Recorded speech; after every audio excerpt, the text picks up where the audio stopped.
A budget crisis plaguing education across our state. Oklahoma City Public Schools out tens of millions of dollars and filling the vacuum left by the departure of the district leader. Joining us now in the studio, Aurora Laura, interim superintendent for OKCPS. Thank you so much for taking time out of a busy schedule to be with us. Yeah, no, it's great to be here. Thank you for having me. Let's start with the budget cuts. Your district is facing or has been forced to cut $13.1 million. We're talking about teacher positions, administrative programs. How can you assure parents that the quality of education isn't being affected? And how can a district survive something like that? That's a lot of money.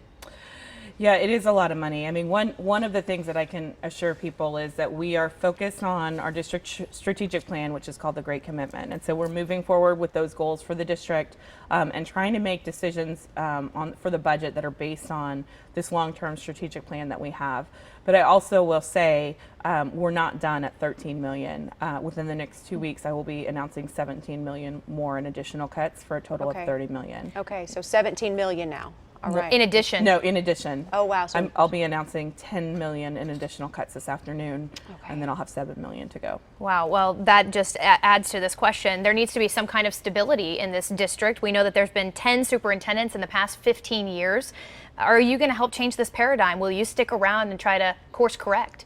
Yeah, absolutely. I mean, I haven't been officially named superintendent, but my goal is to only do one superintendency and to be somewhere for a long time. I've just bought my first house, and I want to be an Oklahoman for a very long time.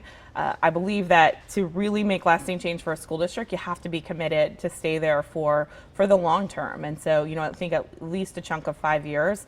And the other thing is, if I am selected, nobody wants to enter into a district and only be here for the really terrible budget times. I mean, we've heard this difficult budget situation is going to last a couple years, and I guarantee you, I want to be here when the money comes back several years from now. So I'm not in it to just jump in and jump out. So you want to be here for the good times, not just the bad times. Okay, so just so we can clarify, 13 million.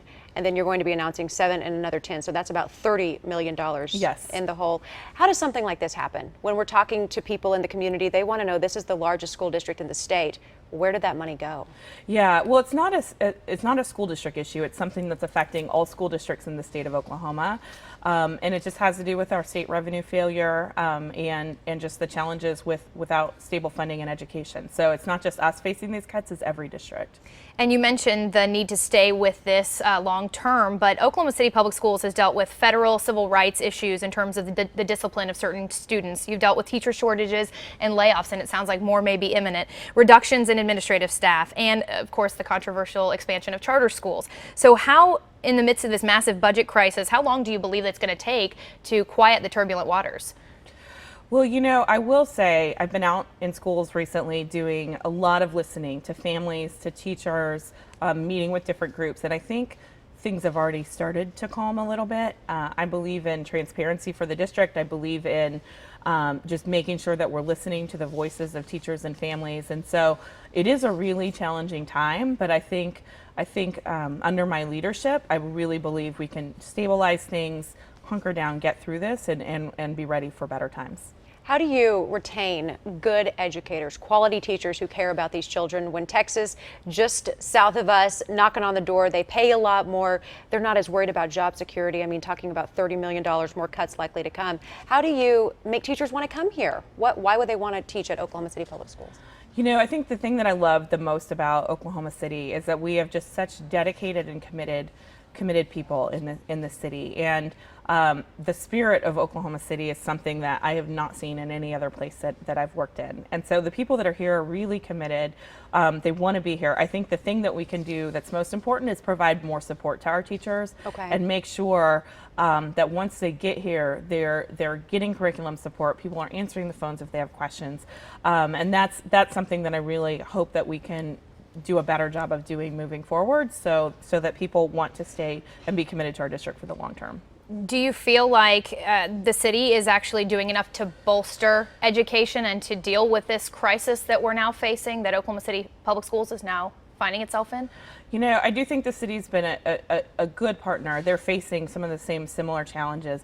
This is really a state issue that we have to fix, and And other states go through the ups and downs with the oil and gas prices. What we have to do is figure out how do we provide a stable solution so that even when oil and gas goes up and down, that our funding is able to stay the same for our kids. It's not just Oklahoma City Public Schools looking into that. It's how can we totally diversify our economy so we don't have to go through this yet again. A lot of parents watching this probably wanting to know what types of things will be cut, because that $30 million has to come from somewhere. Are we talking about art, foreign language, pre-K? What are some of the things more teachers? Yeah, teachers obviously, or administrative roles. Yeah, so at this point we've announced in the beginning 208 teacher cuts, Right. which totaled about $7 million, and 92 administrative cuts, including central office, which totaled $5 million. At this point, what I'm about to announce later today are changes to transportation schedules, bell times for schools, which will allow us to save money. We're looking at suspending all non-federally funded travel. There's just a lot of programmatic changes that we're able to do, reducing outside contracts with consultants. So the next $10 million is going to be unveiled today, and that's what's in there. Really quickly, before we run out of time, when you say bell times, are you talking about shortening the school day? No, I'm talking about for some schools, they might be moved onto a different start time. The length will be the same, but we're trying to change the transportation schedules so that we can get fewer buses on the road. Okay.